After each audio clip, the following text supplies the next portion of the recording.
사도신경 하신 분께 예비합니다. 나는 전능하신 아버지 하나님 천주의 창조주를 믿습니다. 나는 그 유일하신 아들 우리 주 예수 그리스도를 믿습니다. 그는 성령으로 잉태되어 동정 영월에게서 나시고 본디오 빌라도에게 고난을 받아 십자가에 못 박혀 죽으시고 장세된 지 4일 만에 죽은 자 가운데서 다시 살아나셨으며 하늘에 오르시어 전능하신 아버지 하나님 우편에 앉아 계시다. 거기로부터 살아있는 자와 죽은 자를 심판하러 오십니다.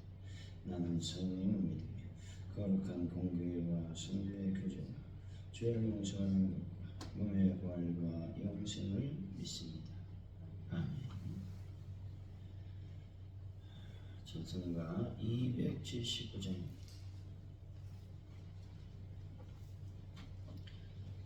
279장 찬양입니다.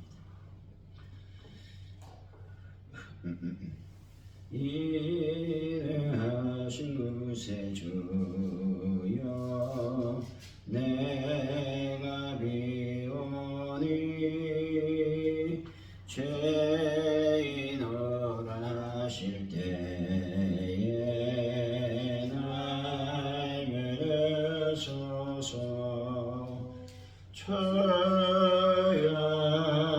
주여 내가 비오니 죄인을 하실 때에 날 부르소서 자비하신 보좌 앞에 엎드려 자복하고 회개하니 믿음 주소서 주여 주여 내가 비오니 죄인을 하실 때에 날 부르소서 주의 권능 의지하여 주께 가오니 상한 마음을 고치시고 구원하소서 주여 주여 내가 비오니 죄인을 하실 때에 날 부르소서 만복 근원의 주여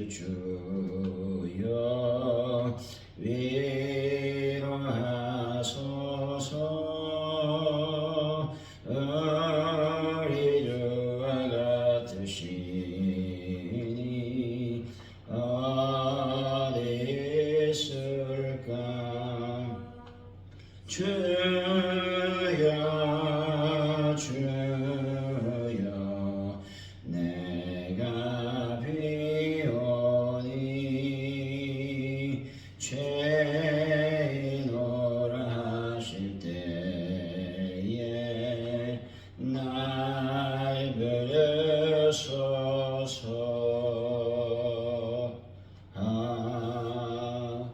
아멘. 주님 스스로 주인 되고자 한 농부들의 비유를 보며 저희들이 예수님을 주인으로 인정하지 않을 때 완악했음을 깨닫고 회개하오니 용서하여 주옵소서.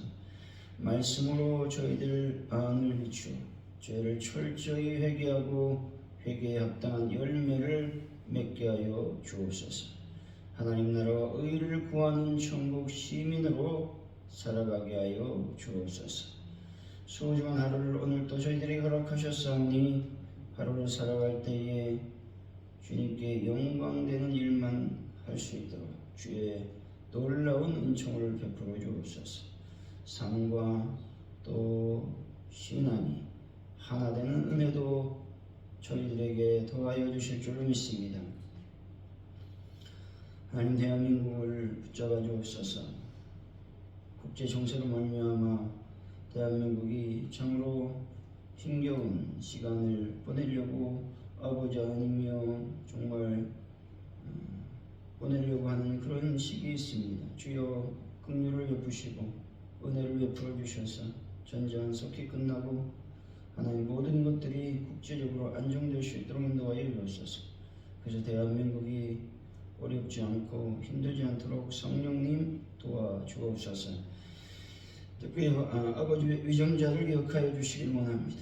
하나님의 나라와 하나님의 뜻을 위해 그들이 움직이게 하시고 자신의 이익보다, 정당의 이익보다 백성을 위한 정치를 할 수 있도록 은혜를 베풀어 주옵소서.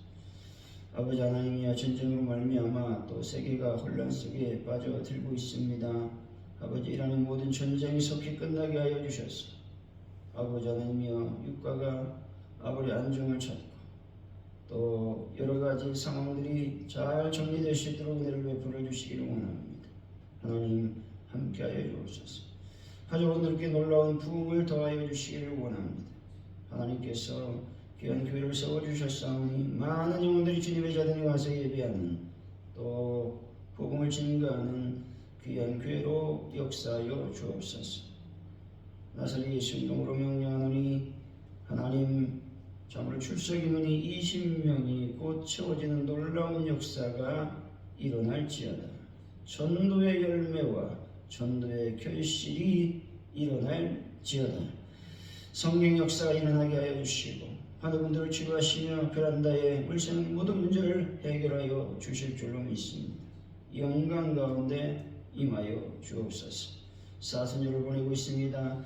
주님의 그 십자가의 고난을 아버지 깊이 묵상하며 소망의 부활을 안고 날마다 주님과 동행하는 삶을 살게 하여 주옵소서. 감사합니다. 예수님의 이름으로 기도하옵나이다. 아멘. 오늘 우리에게 주신 하나님의 말씀입니다. 마태복음 21장 33절로 46절까지 말씀 우리 교도하시고 마지막 절 같이 읽습니다. 마태복음 21장 33절로 46절까지 말씀입니다. 다른 한 비유를 들으라. 한 집주인이 포도원을 만들어 산울타리로 두르고 거기에 집까지 집자는 틀을 만들고 망대를 짓고 농부들에게 새로 유고 타국에 갔더니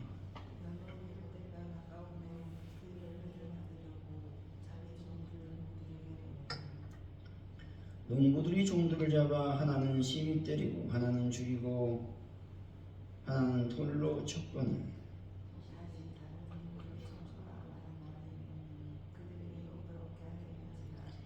후에 자기 아들을 보내며 이르되 그들이 내 아들은 존대하리라 하였더니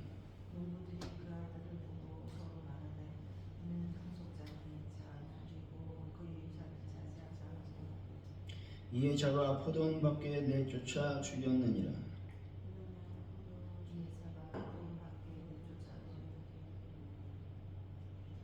그들이 말하되 그 악한 자들을 진멸하고 포도원은 제때 열매를 바칠 만한 다른 농부에게 새로 줄지니이다.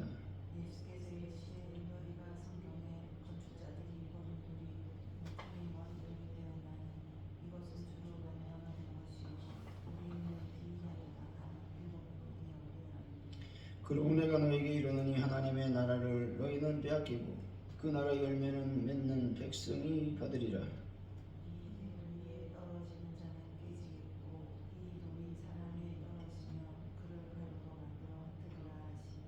대제사장들과 바리새인들이 예수의 비유를 듣고 자기들을 가리켜 말씀하신 줄 알고 잡고자 하나 무리를 무서워하니 이는 그들이 예수를 선지자로 암이었더라. 아멘.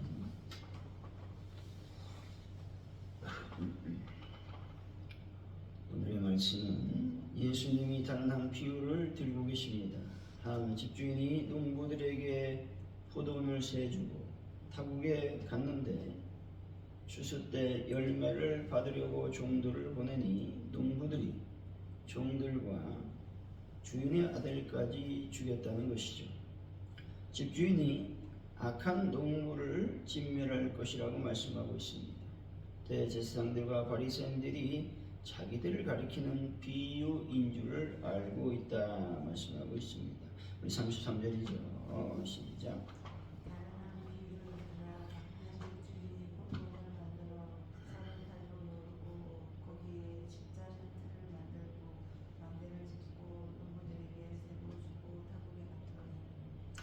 한 집주인이 포도원을 만들고 거기에 필요한 일체의 시설들을 갖추었다는 것이죠. 안전을 위해 산 울타리를 두르고 집자는 틀을 만들고 망대를 세웠습니다. 이것은 자기 백성에 대한 하나님의 지극한 배려와 사랑을 보여주고 있는 것이죠. 참으로 하나님은 당신의 백성이 지극히 행복해지기를 원하시는 분이시라는 겁니다. 하나님은 자기 백성들이 바르게 성장하여 좋은 열매를 풍성하게 맺을 수 있도록 하나님은 은혜를 베푸신다라고 하는 것이죠. 34절에 36절이죠. 시작.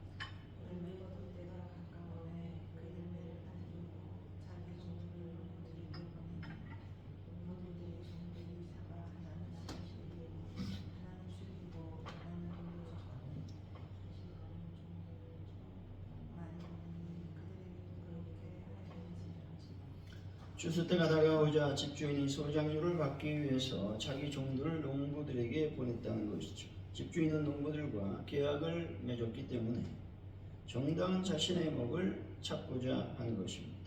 우리도 농부들과 같다는 것이죠. 다시 말해 우리는 세계의 주인 되신 하나님으로부터 이 세계의 한 부분을 맡아서 관리하는 일종의 소작인들로서 주인 되신 하나님께 대한 기본적인 의무가 있다는 것입니다.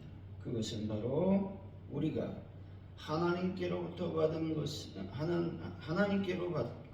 것에 비하면 매우 최소한의 것으로 반드시 지켜져야 한다라고 하는 것이죠. 35절에 보면 농부들이 소작료를 받아오도록 주인이 보낸 종들을 잡아 때리고 죽이고 돌로 치는 등의 만행을 잔행하고 있다는 것입니다. 이것은 농부들이 집주인에게 대한 자신의 태도를 분명하게 나타내고 있는 것입니다. 다시 말해 그들은 자신의 의무를 이행하지 않음으로써 계약의 파괴를 공식화한 것입니다. 이 말씀은 이스라엘 백성들과 종교 지도자들이 하나님께서 보내신 선지자들과 의인을 핍박했음을 말씀하고 있다는 것입니다.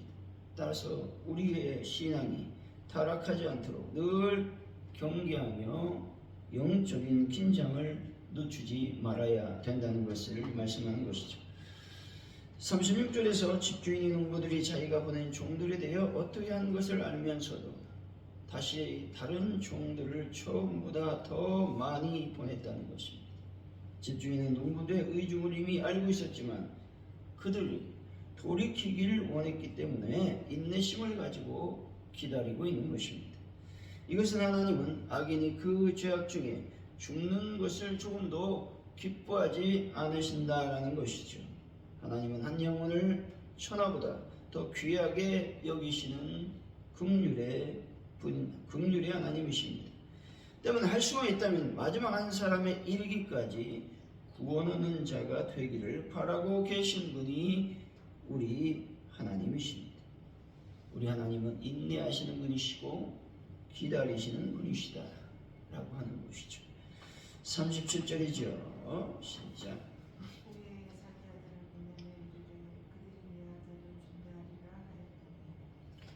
집주인이 마지막으로 자기 아들을 농부들에게 보내고 있습니다. 그의 농부들이 비록 완악하기는 할지라도 주인인 자신의 아들만큼은 공경할 것으로 기대했기 때문에 이렇게 한 것이죠. 다시 말해 주인은 아직도 농부에 대한 희망을 버리지 않고 있는 것입니다. 하나님 모든 사람이 구원을 얻으며 진리를 아는데 이르기를 원하고 계시다는 겁니다. 때문에 자기 백성의 완약함을 아시면서도 아들을 그들에게 보내신 것입니다. 누구든지 믿기만 하면 멸망하지 않고 영생을 얻게 하시고자 자신의 아들을 화목제물로 보내신 것입니다. 우리가 하나님의 마음을 알고 있다면 어떤 삶을 살아야 하겠습니까? 영혼들을 하나님의 집으로 인도하는 일에 최선을 다해야 된다는 것이죠. 영혼을 살리는 일은 하나님의 사역의 궁극적인 목적으로서 가장 중요하고 시급한 것임을 결코 잊어서는 안 되는 것입니다. 38절에서 39절이죠. 시작. 농부들이 그 아들을 보고 서로 말하되 이는 상속자니 이사 죽이고 그의 유산을 차지하지 않고 이 예자가 앞으로 밖에 내쫓아 죽였느니라. 농부들이 집주인의 아들을 죽이기로 결심한 사실과 그 직접적인 동기가 나오고 있습니다. 그들은 이 아들이 상속자임을 알았으므로 그를 제거하면 주인의 재산이 자기들에게로 돌아갈 것이라고 생각을 했다라는 것입니다. 이 말씀은 인간의 탐욕이 얼마나 추악하고 더러운 것인지 잘 알 수 있는 구절인 것이죠. 탐욕에 이끌려서 배은망덕하게도 이 사람은 주인의 아들을 살해할 계획까지 세우게 되었던 것이죠. 다시 말해 우리가 가장 경계해야 될 것은 탐욕이라는 것입니다. 오늘 기독교인들 가운데 상당수가 탐욕에 이끌리는 것이 사실이라는 겁니다. 그러니 탈세를 하고 그러니 법을 어기는 것입니다.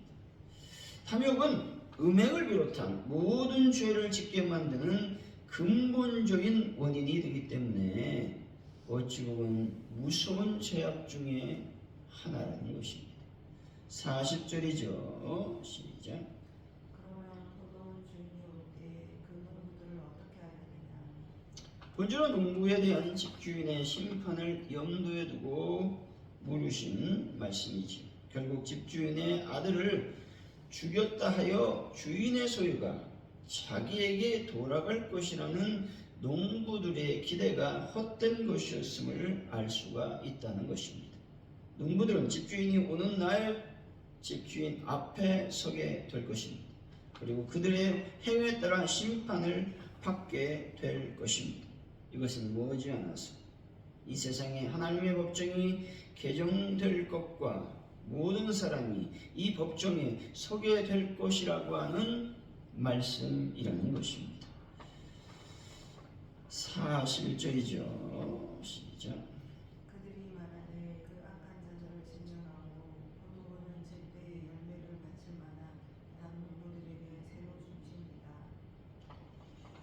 본주는 하나님을 배반하고 그의 아들인 주님마저 죽인 이스라엘 백성들이 멸망을 당할 것이라는 것이죠. 그리고 복음의 주도권이 폐역한 이스라엘에게서 복음의 열매를 맺게 합당한 이방인에게로 넘어가게 될 것이라고 하는 의미를 지니고 있는 구절입니다. 42절이죠. 시작. 예수께서 이르시되 너희가 성경에 건축자들이 버린 돌이 모퉁이의 머리도 되었나니 이것은 주로 말미암아 된 것이고 우리에게 비유하도다 하면 읽어본 일이 없느냐. 본절은 성경의 중심, 성경의 주제, 성경의 핵심은 예수님이시라는 것을 말씀하고 있는 것입니다. 머릿돌은 지붕이나 건물 가깝게다 혹은 성벽을 건축하는데 가장 중심이 되는 돌을 가리키는 것입니다. 43절이죠. 시작. 그러므로 내가 너희에게 이르노니 하나님의 나라를 너희는 빼앗기고 그 나라에 열매 맺는 백성이 받으리라. 주님께서는 하나님의 선민임을 자랑하던 이스라엘이 하나님의 나라를 빼앗기고 대신 그 나라 열매 맺는 백성이 받게 된다는 충격적인 폭탄 선언이라는 것이죠. 44절이죠. 시작. 이 돌 위에 떨어지는 자는 깨지겠고 이 돌이 사람 위에 떨어지면 그들은 그 가문을 만들어 흩으리라 하시니. 본절의 의미는 그리스도를 대적하는 자가 받게 될 최후의 운명에 관한 말씀입니다. 이 사람들은 모퉁이의 머릿돌과 충돌하는 것과 같아서 모두 멸망하게 될 것이라고 하는 것이죠. 이것은 예수님을 거부하고 배척하는 일이 어떤 결과를 가져다 주는지 잘 알게 하는 말씀이라는 것이죠. 45절에서 46절이죠. 시작. 제사장들과 바리새인들이 예수의 비유를 듣고 자기들을 가리켜 말씀하신 줄 알고 무서워하니 이는 그들이 예수를 선지자로 알면서라. 대제사장들과 바리새인들은 말씀을 듣고 깨닫게 되는 것이죠. 신앙의 성장은 말씀을 듣고 깨닫는 데 있다는 것이죠. 유대 종교 지도자들은 악을 행하는 자들이었으므로 그리스도를 제거하려고 했던 것입니다. 말로는 경건하다고 했지만 실상 그들의 마음에는 하나님을 경외하는 마음이 전혀 없었다라고 하는 것이죠. 그들은 곧 깨달아 알았지만 실천하지 않는 우매한 짐승과 같았다라는 것입니다. 사랑하는 성도 여러분, 하나님의 뜻을 행함으로써 하나님의 나라에 귀한 열매를 맺는 분들이 되시기를 예수 이름으로 간절히 축원드립니다. 기도합니다. 하나님은 우리들에게 풍성한 열매를 맺기에 충분한 은혜를 베푸시는 분임을 믿게 하여 주옵소서. 하나님 아버지, 우리가 그 농부들의 악한 습성을 본받지 않도록 도와주시기를 원합니다. 따라서 우리의 신앙이 타락하지 않도록 늘 내 자신을 경계하며 영적 긴장을 늦추지 않도록 성령님 우리를 붙잡아 주실 줄로 믿습니다. 우리 하나님은 인내하시고 기다리는 분이십니다. 하지만 인내가 끝나고 기다림이 끝나면 무서운 심판자의 얼굴을 맞이하게 되는 것입니다. 하나님 아버지, 우리에게 가장 중요한 일은 다른 것이 아니라 영혼을 살리는 일임을 다시 한번 기억해 볼 수 있도록 인도하시고, 그래서 전도하는 일에 최선을 다해서 헌신하며 봉사하는 자들이 될 수 있도록 역사하여 주시길 원합니다. 내 마음속에 들어오는 탐욕의 악한 영들이 다 떠나가게 하시고 근본적 죄를 지키지 않는 이 탐욕의 무서운 제약을 끊어버릴 수 있도록 주여 저희들을 채찍하여 주옵소서. 하나님 아버지, 오늘도 성경의 중심이 예수님이심을 다시 한번 믿고 깨닫기를 원합니다. 성경의 주제, 성경의 핵심은 다른 것이 아니라 예수 그리스도이심을 알게 하여 주옵소서. 하나님 아버지, 듣고 깨닫는 것에 우리는 만족해서는 안 됩니다. 대제사장과 바리새인들은 이 비유의 말씀을 정확히 깨달았습니다. 그럼에도 불구하고 그들은 예수님을 십자가에 못 박았습니다. 아버지요, 말씀을 듣고 깨달아 아는 일에 최선을 다해야 되겠지만 더불어 삶의 말씀을 아버지 적용하고 말씀대로 사는 오늘의 삶이 될 수 있도록 성령님 도우시고 인도하여 주옵소서. 감사합니다. 예수님의 이름으로 기도하오며 주기도문으로 예배를 마칩니다. 하늘에 계신 우리 아버지, 아버지 이름을 거룩하게 하시며 아버지의 나라가 오게 하시며 아버지의 뜻이 하늘에서와 같이 땅에서도 이루어지게 하소서. 오늘 우리에게 일용할 양식을 주시고 우리가 우리에게 잘못한 사람을 용서해 준 것 같이 우리 죄를 용서해 주시고 우리를 시험에 빠지지 않게 하시고 악에서 구하소서. 나라와 권능과 영광이 영원히 아버지의 것입니다. 아멘.